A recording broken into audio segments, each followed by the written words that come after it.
बिस्मिल्लाहिर्रहमानिर्रहीम। अस्सलाम वालेकुम नाज़रीन कराम, मैं हूं मखदूम शहाबुद्दीन और आप देख रहे हैं मेरा फेसबुक और यूट्यूब चैनल।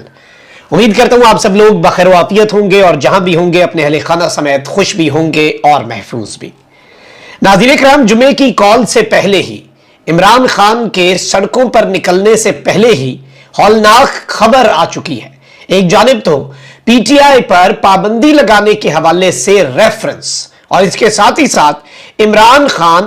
खान की बहन और पीटीआई की आला क़यादत के खिलाफ सख्त तरीन अहकामात भी जारी कर दिए गए हैं और गुज़श्ता 24 घंटों में इमरान खान के खिलाफ मुकदमात की भरमार हुई है और इमरान खान साहब पर मुकदमात ही मुकदमात कायम हुए हैं इन द लास्ट 24 आवर्स। इसकी वजह क्या है? इसकी वजह बताई जा रही है कि दो बड़ों की मुलाकात जो है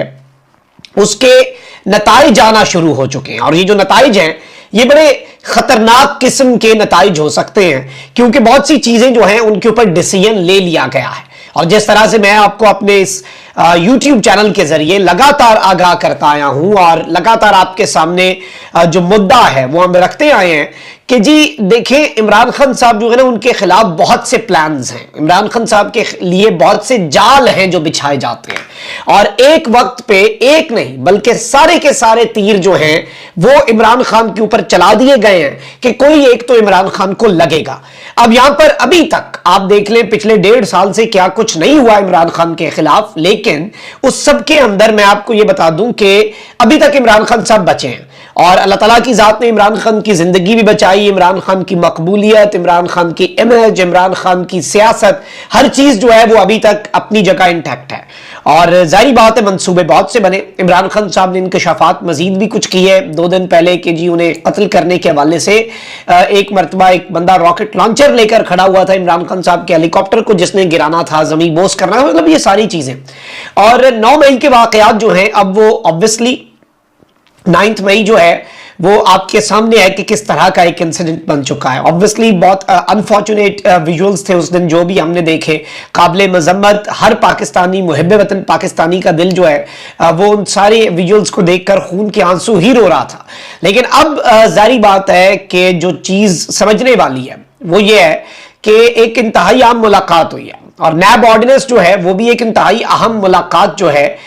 उसके पेश नजर ही नैब ऑर्डिनेंस जो है वो जारी किया गया। और शहबाज शरीफ साहब को जब ये कम्युनिकेट कर दिया गया, जब उन्हें ये बात वाज़े तौर पर बता दी गई कि भाई इतनी आसानी से खान माइनस नहीं हो रहा और नैब के जरिए खान को रगड़ा लगाने के लिए ये ऑर्डिनेंस जरूरी है और चंद घंटे हैं क्योंकि आरिफ अलवी साहब ने कुछ देर के बाद आ जाना है, तो इस वक्त नाज़रीन कराम आप जरा मंजरनामा समझें कि किस तरह से फिर अचानक ये कानून साजी की गई, पार्लियामेंट का सेशन गैर मुअय्यना मुद्दत के लिए मुलतवी कर दिया गया, 90 to 120 डेज के लिए ये ऑर्डिनेंस है और इन्हीं दिनों के अंदर जो कुछ भी करना है वो इमरान खान साहब जो हैं उनके खिलाफ किया जाना है। इसमें तो कोई दूसरी राय नहीं है, इसमें कोई शक नहीं है और इसमें कोई शुबा नहीं है। लेकिन सिर्फ मामला यहां तक नहीं, आप देखें कि इमरान खान साहब के हवाले से 9 मई के जितने वाकयात थे उन सारे के सारे वाकयात के अंदर इमरान खान साहब जो हैं उन्हें उन वाकयात के अंदर मुलव्विस कर दिया गया है। इमरान खान साहब को उन मुकदमात के अंदर शामिल कर दिया गया है और आईजी पंजाब जो है उनकी तरफ से ये अहकामात जारी किए गए हैं तमाम आरपीओज को, तमाम डीपीओज को ये मैसेज जो है वो पहुंचा दिया गया है कि आपने सेक्शन 34 जो है उसके तहत इमरान खान को इन सारे मुकदमात में डालना है। सेक्शन 34 क्या होता है नाज़रीन कराम कि अगर एक ही जुर्म जो है वो बहुत से लोग कर रहे हैं और बहुत से लोग उस जुर्म की एग्जीक्यूशन के अंदर शामिल हैं तो उन सारे के सारे लोगों को इंडिविजुअली भी वो सारी सजाएं मिलेंगी उसी तरह से, उसी तर्ज से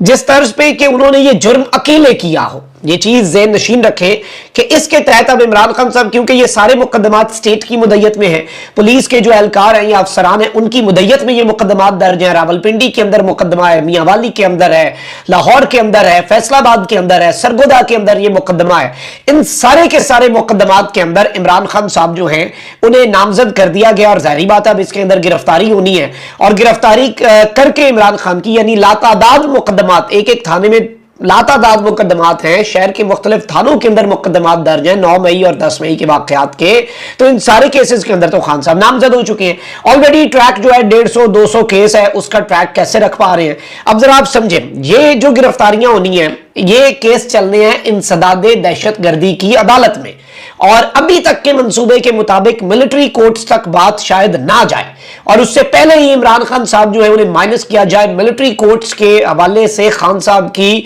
हवालगी नहीं मांगी जाएगी उस वक्त तक जब तक ये कंफर्म ना हो गया कि भाई और कुछ काम कर नहीं रहा, नथिंग एल्स इज वर्किंग। तो फिर मिलिट्री कोर्ट्स वाला मामला भी हो सकता है, और फिर वही मजिस्ट्रेट के पास जाएंगे, कहेंगे कि ये इंसदाद दहशतगर्दी के केस के अंदर बंदा गिरफ्तार बैठा है, इसके ऊपर तो आर्मी एक्ट और ऑफिशियल सीक्रेट एक्ट लगता है, इसके साथ के बंदे ऑलरेडी मिलिट्री कोर्ट्स के अंदर ट्रायल भुगत रहे हैं, तो ये बंदा दे दें, और वो बंदा दे दिया जाएगा। अब एक ये मंसूबा। दूसरा नाज़रीन इकराम, नैब जो है उसमें एक जानिब आजम खान साहब जो है, खान साहब के प्रिंसिपल सेक्रेटरी, वो लापता है, उनके हवाले से भी आ रहा है कि वो एक प्रेस कॉन्फ्रेंस, यानी हर तरफ से अचानक आप देखेंगे कि जितने वो अंदर अंदर खिचड़ियां पक रही थी ना, जितने अंदर ही अंदर वो मंसूबे बन रहे थे, वो सारे मंजर आम पर खुल कर आ रहे हैं, और ये चीजें समझने वाली हैं। सिर्फ मामला यहां तक नहीं है आजम खान साहब के नहीं, अलकादर यूनिवर्सिटी ट्रस्ट केस में मलिक रियाज साहब के वादा माफ गवाह बनने के हवाले से, फिर साथ ही साथ नैब के चेयरमैन के इख्तियारात जो है वो ऑर्डिनेंस के जरिए बढ़ा दिए गए,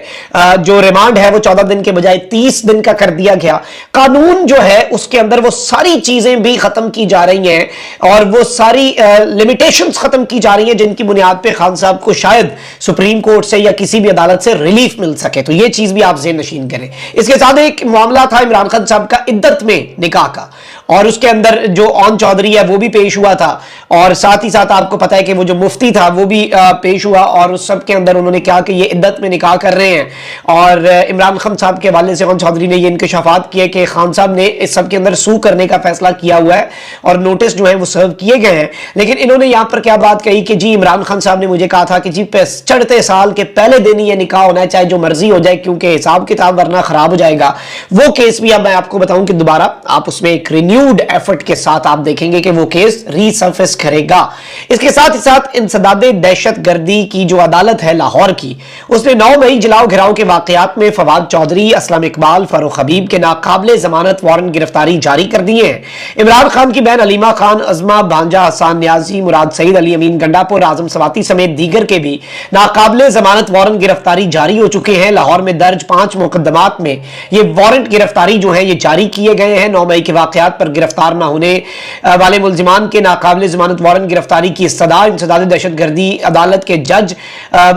इबर गुल ने पुलिस की इस्तदा को मंजूर कर लिया। 3 मुकदमात थाना सरवर रोड, 1 मुकदमा नसीराबाद और 1 मुकदमा मॉडल टाउन के अंदर दर्ज है। और ऑब्वियसली इसमें सवाल यह है कि फवाद चौधरी साहब पे हाथ डाला जाएगा या नहीं डाला जाएगा, या उनके वारंट्स की तामील होती है, क्योंकि वो तो ऑब्वियसली सामने है, मंजरेआम पर है, बाकी सारे तो भागे हुए हैं, इश्तिहारी हो गए होंगे, नहीं मिल रहे होंगे। हसान न्याजी हो गया, मुराद सईद हो गया, आजम सवाती हो गया, असलम इकबाल हो गया, महमूद रशीद, ये सारे ऑब्वियसली इनके तो वो चीजें आपके सामने हैं। अब खान साहब की जो हमशीरा हैं, जिनकी ये वीडियोस भी आ चुकी हैं कि 9 मई के वाकयात के अंदर वो लोगों को कन्विंस कर रही हैं कि आपने अंदर नहीं जाना और आपने ये हमले नहीं करने, ऑब्वियसली उन्हें भी इसके अंदर नामजद कर दिया गया है। खान साहब जो है उन्हें भी मुकदमात जो है 9 और 10 मई के मुकदमात उनके अंदर नामजद कर दिया गया। अब उसका प्रोसेस क्या होने जा रहा है? उसका प्रोसेस नाज़रीन इकराम ये होने जा रहा है कि खान साहब को अदालतों के अंदर ये तहकीकात में शामिल होने का कहेंगे, फिर इंसदाद दहशतगर्दी की अदालत के अंदर जाएंगे, उसी तरह से वहां से वारंट ले लेंगे। अब यहां पर वजीर आजम शहबाज शरीफ के जो मुशीर हैं और इस्तेहकामी पाकिस्तान पार्टी के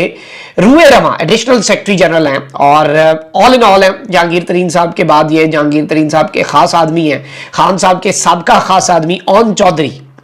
इन्होंने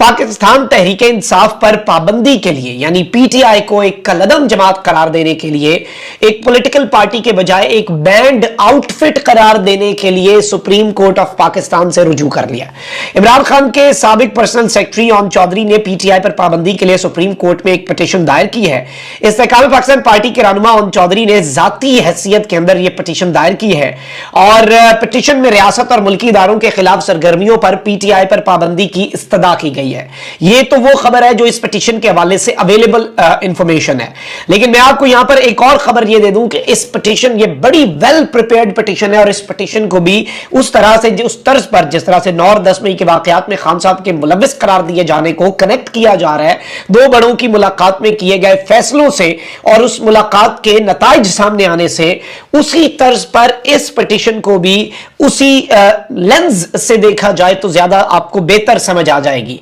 क्योंकि ये एक बड़ी वेल प्रिपेयर्ड पिटीशन है। इसके अंदर इमरान खान साहब की स्टेटमेंट्स, एक पूरी टाइमलाइन, इसके अंदर उनके ट्रांसक्रिप्ट्स, हर चीज, पेपर वर्क, पूरी फाइलें जो है वो पलंदा तैयार करके इमरान खान साहब जो है उनके खिलाफ बना दिया गया है। और जारी बात है पीटीआई को कलदम जमात हुकूमत करार दे देगी। सुप्रीम कोर्ट में ये क्यों किया गया, इसकी वजूहात आपको आने वाले दिनों में समझ आ जाएंगी। और obviously chief justice of Pakistan justice Umar Bandial जो है वो वैसे ही अपने जो फ्यू डेज हैं वो गुजार रहे हैं सुप्रीम कोर्ट के अंदर, और नामजद चीफ जस्टिस तो मंजर आम पर आ चुके हैं। उन्होंने तो वो मिलिट्री कोर्ट्स वाला फैसला आप देख लेना कि वो चीफ जस्टिस अब देते भी हैं तो उसका क्या फायदा होगा और उसकी क्या तुक होगी, मतलब जब एक उस पर अमल दरामदी कोई नहीं होना और किस तरह की सूरत हाल बन जानी है, किस तरह के मामलात बन जाने हैं। सो लेट्स सी नाज़रीन कराम के अब ये ऊंट किस करवट बैठता है। लेकिन इमरान खान साहब जो है अपेरेंटली इस वक्त अभी तक की सूरत हाल के मुताबिक खान साहब जो है उनके लिए मुश्किलात के अंदर इजाफा करना ही अल्टीमेट इस वक्त मकसद है। खान साहब के लिए आने वाले दिनों के अंदर खान साहब की गिरफ्तारी के बारे में ये जो वेल प्लेस्ड सोर्सेज हैं वो ये बता रहे हैं, और खान साहब तो मेंटली रेडी है, वो तो बंदा डटा हुआ है, वो तो आसाब की इस जंग के अंदर पहले दिन से डटा हुआ है और उस बंदे को कोई फर्क भी नहीं पड़ रहा। इमरान खान साहब को इसमें मुझे नहीं लगता कि कोई फर्क पड़ रहा होगा या आज तक पड़ा है। लेकिन ऑब्वियसली ये चीजें जो हैं ये इतनी आसानी से, एक दफा खान साहब को जब गिरफ्तार किया गया माहौल पूरा तैयार किया जा रहा है ना कि कहीं से खान साहब बच ना निकले, कहीं वो ऐसा सुकम या ऐसा लूप होल ना छोड़ा जाए, चाहे उसके लिए ऑर्डिनेंस, चाहे उसके लिए जो मर्जी, और इतने मुकदमात कायम किए जाएं, इतने मुकदमात कायम किए जाएं कि मामला मिलिट्री कोर्ट्स तक जाए ना, उससे पहले ही खान साहब का ये मंसूबा ये है कि तिया पांचा कर दिया जाए, क्योंकि ऑब्वियसली मिलिट्री कोर्ट्स पर ले जाना एक लास्ट स्टेप के तौर पर चीज होगी। ये कोई एक फेवरेबल ऑप्शन नहीं है मिलिट्री के लिए भी और सारों के लिए भी। और इसमें देखना यह है कि यह मामला अब क्या रुख इख्तियार करता है। अल्लाह ताला पाकिस्तान पर रहम करे, क्योंकि अल्टीमेटली सफर जो है वो पाकिस्तान करता है और जो भी हो वो पाकिस्तान के हक में बेहतर हो, यही हमें दुआ करनी चाहिए। कमेंट सेक्शन में राय का इजहार जरूर करें, अपना बहुत ख्याल रखें। अल्लाह निगहबान पाकिस्तान।